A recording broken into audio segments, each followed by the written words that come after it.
ये है talks news network और आप देख रहे हैं पॉलिटॉक्स, राजनीति का कच्चा चिट्ठा। माननीय श्री हरीश जी चौधरी। धन्यवाद सभापति महोदय, आपने महत्वपूर्ण विषय में मुझे बोलने के अवसर दिया। महोदय, जितना मैं एक देश के नागरिक के तौर पर समझा हूँ, मेरे लिए सबसे महत्वपूर्ण अगर कोई चीज़ है वो संविधान है। मेरे लिए अगर कोई देश की कोई परिभाषा है तो वो संविधान है। कई लोगों ने अपने अपने हिसाब से देश को परिभाषित किया, जितना मैंने महसूस किया है, हम लोगों के लिए संविधान से बड़ी कोई भी चीज़ नहीं। देश की सीमाएं बदली, देश में नागरिक बदले। इस सदन के अंदर इस बात का उल्लेख हुआ, एक अनुभवी सदस्य के द्वारा कि जम्मू कश्मीर के अंदर सीमाओं के ऊपर कुछ चीजें हुई। और मुझे गर्व है, स्वतंत्रता के बाद में जो देश का भूगोल बदला, उसके अंदर सिक्किम और गोवा जैसे प्रदेशों का इस देश के अंदर शामिल हुआ। उसके लिए अगर सबसे ज़्यादा अगर महत्वपूर्ण कोई चीज़ है वो संविधान है। और संविधान के माध्यम से जो लोकतांत्रिक ढंग से सरकारें चुनी गई और लोकतांत्रिक ढंग से जो सरकारें चुनी गई, उनका नेतृत्व करने वालों ने सिक्किम और गोवा जैसे प्रदेशों को हमारे देश के अंदर मिलाया। इस देश के अंदर कई नागरिक देश को छोड़कर और गए, कई प्रदेश से भी लोग इस देश के नागरिक बने, पर उस देश के अंदर निरंतर आगे बढ़ने की अगर किसने ऊर्जा दी, किसी ने दिशा दी, तो हमारा संविधान था।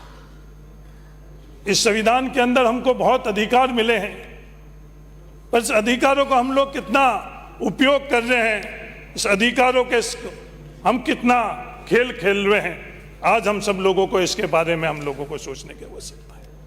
अभिव्यक्ति का अधिकार हमको संविधान से मिला है, हम उसको किस रूप में उपयोग ले रहे हैं। जब कभी भी किसान को कुछ ताकत मिलती है, किसान के लिए कुछ एक कदम आगे बढ़ने की व्यवस्था के अंदर कोशिश होती है, तभी इस देश के अंदर विवाद क्यों होता है।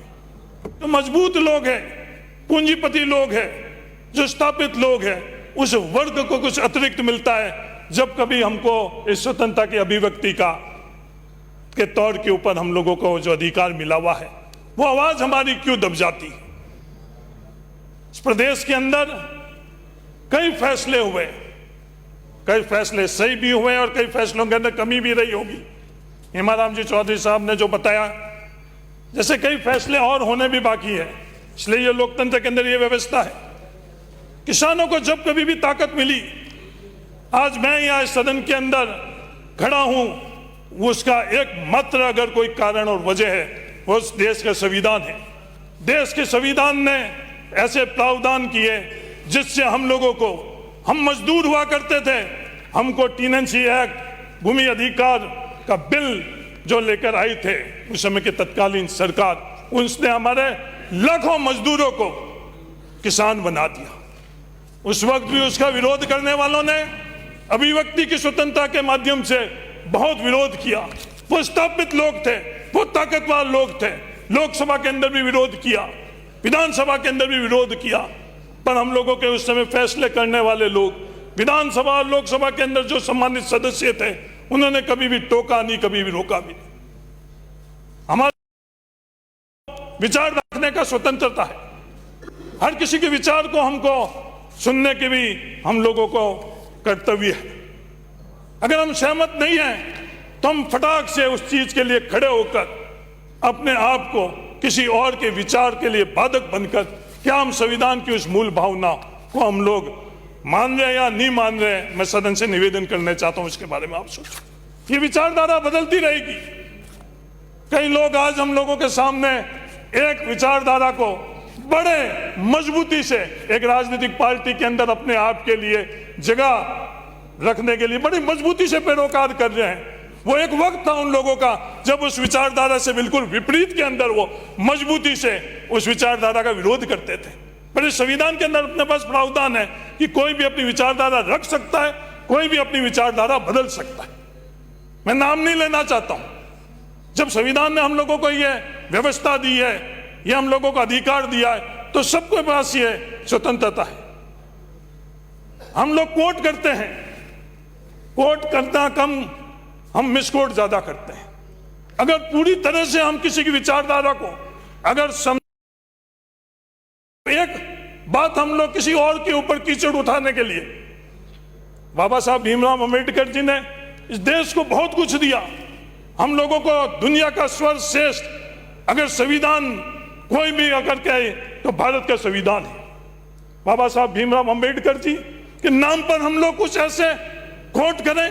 मेरा नम्र निवेदन है माननीय सदस्य से कि हम लोग कम से कम आज संविधान के जब याद करने के उपलक्ष्य के अंदर आज ये सदन के अंदर बातें कर रहे हैं, मैं ये नहीं कहना चाहता हूं कि बाबा साहब भीमराव अंबेडकर जी ने किस विचारधारा के बारे में क्या किया, क्योंकि आज ये अवसर नहीं है।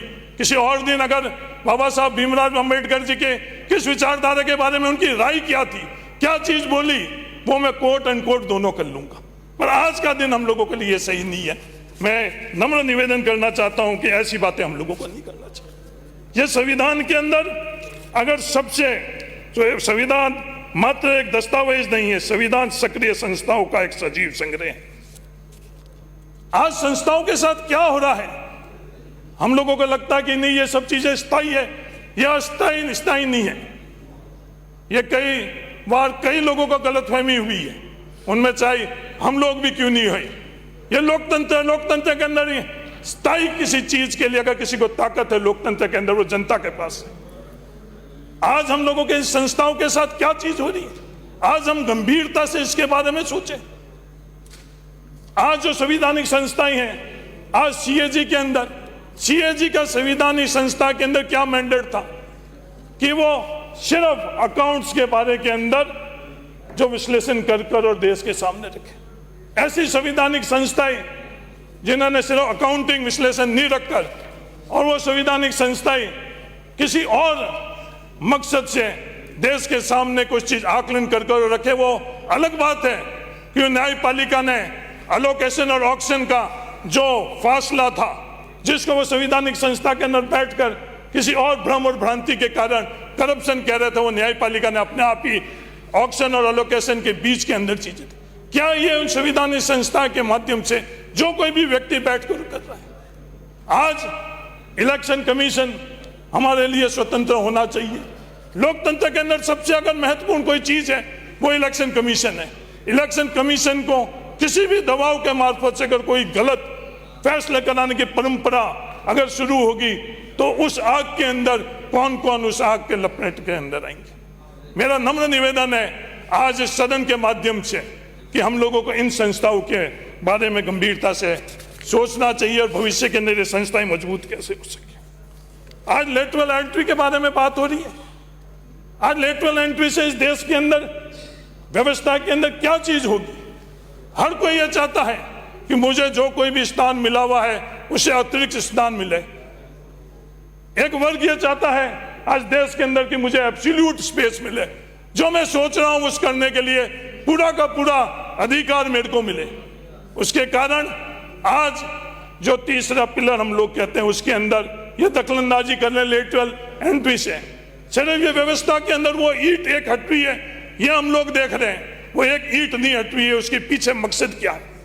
उसके पीछे मकसद और बहुत बड़े मकसद हैं। मेरा आज इस पावन अवसर के ऊपर निवेदन है कि ऐसे कृत्य हम लोगों को जो गैर संवैधानिक है इनके बारे में हम लोगों को सोचना चाहिए, इनको रोकने के लिए हम लोगों को प्रयास करना चाहिए। सभापति महोदय, जहन में कई बातें आ रही हैं, समय कम है, मैं कोशिश करता हूं कि जो व्यवस्था है उनकी सीमा पर रहूं। इस सदन के अंदर एक बात कही गई जम्मू कश्मीर के बारे में कि वहां जमीन, तो वहां जमीन हर भारतीय ले सकता है संवैधानिक अधिकार के तहत के ऊपर, ऐसी व्यवस्था हुई है, इसलिए धन्यवाद। और हिंदुस्तान के किसान उस दिन का भी इंतजार कर रहे हैं। हजारों परिवार, सिख परिवार इंतजार कर रहे हैं। जो दो नाम यहाँ लिए गए, महिमा मंडन करने के संदर्भ के अंदर दो नाम लिए गए हैं, जो केंद्र के अंदर पदों पर है। मेरा उन लोगों से भी नम्र निवेदन है कि अपने पड़ोस के अंदर गुजरात है, हजारों किसान और देश के दूसरे किसान भी उस प्रदेश गुजरात के अंदर जमीन लेने का अधिकार के लिए इंतजार कर रहा है। पहले तो हजारों किसानों को, जो सिख परिवार के किसान हैं, उनको वो अधिकार दिला दें, फिर देश के बाकी किसानों को भी वो अधिकार दिला दें। इस तरह की बातें हम लोग करें। ये महिमा मंडन अगर किसी का करना है तो हम संविधान का महिमा मंडन करें। महिमा मंडन किसी का करना है तो हमारे स्वतंत्र सेनानियों का महिमा मंडन करें। उनके बारे में भ्रांतियां पैदा कर अपने आप को राष्ट्रवादी हम लोग अगर घोषित करना चाहते हैं तो अफसोस से कहना चाहता हूं, यह मुमकिन नहीं है। अंत में सभापति महोदय, मेरे पूर्ण विश्वास के साथ कह सकता हूं कि किसी ने भी इस संविधान के मैला करने की कोशिश करी तो देश की जनता उसको मिटा देगी। इसलिए पवित्र मन से, पवित्र सोच से, पवित्र कर्म से, दिखावे के लिए नहीं, हम इस संविधान को अपना कर इस संविधान का अनुसरण करें। यही आज इस दिन के अंदर हमको प्रण लेना चाहिए। सिर्फ संविधान के संदर्भ के अंदर कोई आयोजन कर बहुत आसान है।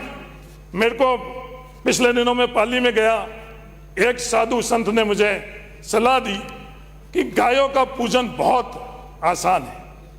अब गायों का पूजन से गाय बच नहीं सकती है। आप समाज के अंदर कुछ अपनी सोच परिवर्तन करो। गायों का पालन करने की अगर सोच रखोगे, जब गायें बचेगी। उसी तर्ज पर मैं निवेदन करना चाहता हूं, सिर्फ हाथी के ऊपर हम संविधान को लेकर घूमे, सिर्फ उसके आगे हम लोग किसी और मकसद से घूमे, संविधान के लिए कुछ भी आयोजन करें, जब तक अपने दिलों के अंदर, अपने जहन के अंदर अगर संविधान को अपन सर्वोच्च नहीं रखेंगे, तब तक हम संविधान को प्रति हमारे सच्ची आस्था नहीं रखेंगे। धन्यवाद। जय हिंद। राम राम। ये है टॉक्स न्यूज नेटवर्क और आप देख रहे हैं पॉलिटॉक्स, राजनीति का कच्चा चिट्ठा।